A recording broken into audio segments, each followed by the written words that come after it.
Okay, gyarus. Existing in both the 3D realm and the 2D realm, they are known to entice, shock, and confuse. I think it's a reasonable assumption to assume that you who consciously and willingly decide to click on this video like gyarus. Though, why exactly do you like gyarus? Why are you infatuated with these extravagant and snazzy women so far detached visually from anything you have ever seen, and even your most wildest of dreams? One might even question, do you even fully understand what being a gyaru entails and is? Unfortunately, I didn't prior to this. Or more so, I thought I did. And then, to my disdain, and to my own egregiousness, I realized that there was way more to gyarus than I could have ever possibly expected. And I didn't know any of it.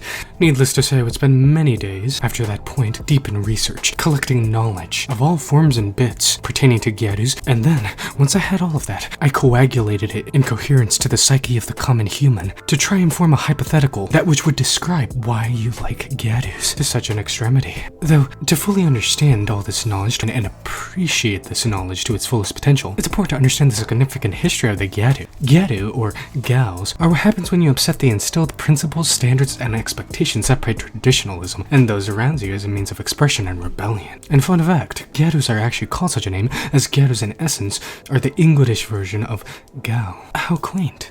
There's no exact date or year for when gyarus start to appear on the streets, though generally it's agreed that they started to be seen in the late 80s all the way to the much later 2000s, with 2010 being the last resurgence of gyaru. And it started and stemmed from many different things, most of which pertain to the media, forms of media such as magazines and TV shows, and celebrity beings, such as Nami Amuro, who's accredited as one of the earliest people to inspire the gyaru style. The eye-catching, captivating appearance she had would go on to inspire many young people of the time, and the first iteration of gyaru would be born, the classic, one-of-a-kind kogeru. This style, as stated previously, was worn typically by very young people, and would feature things that were completely unheard of at the time, such as shortened skirts, very big loose socks, wearing copious amounts of accessories, tanning their skin a little bit darker, and dyeing their hair a little bit lighter by making it brown. Eventually, give anything enough time and it will only grow in potency and extremity, and it wouldn't take long before genguru became a thing. The image of the genguru is usually the thing that most people tend to associate with gyaru, and is typically the thing that most people think of when they think of a gyaru. This is when the tan skin started to get even darker, and the hair started to get more extreme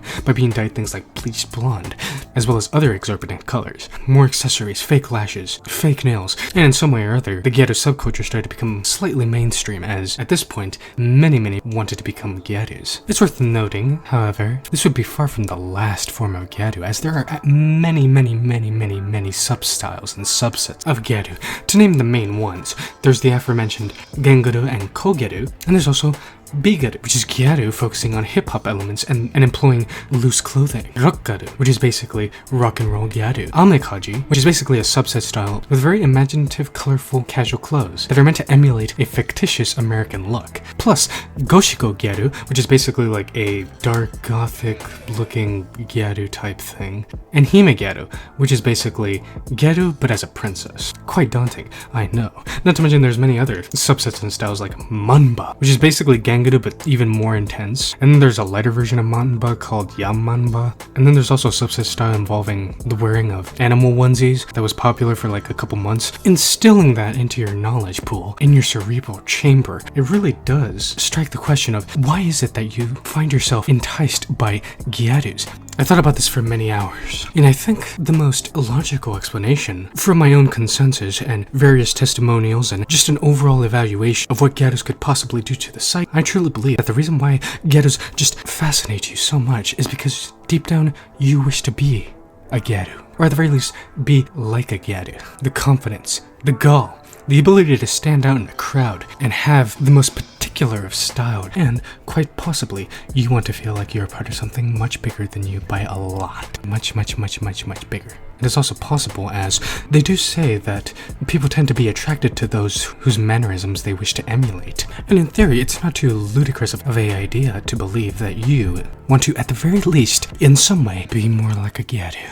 And with that, if you guys enjoyed this video, theoretically if you have watched this far then you do enjoy my videos, feel free to leave a like, subscribe, share this with your neighbor, high school teacher, and your wife, or anybody who wish to spread my undoubtable yet questionable knowledge to, or if you just wish to show how proud of a degenerate you are, not for the sake of degeneracy, but purely for the sake of science. Always remember to do everything purely and solely and only for the purpose of science and the pursuit of knowledge, and by all means, if you wish to spread your own hypotheticals to me, write them down in the comments.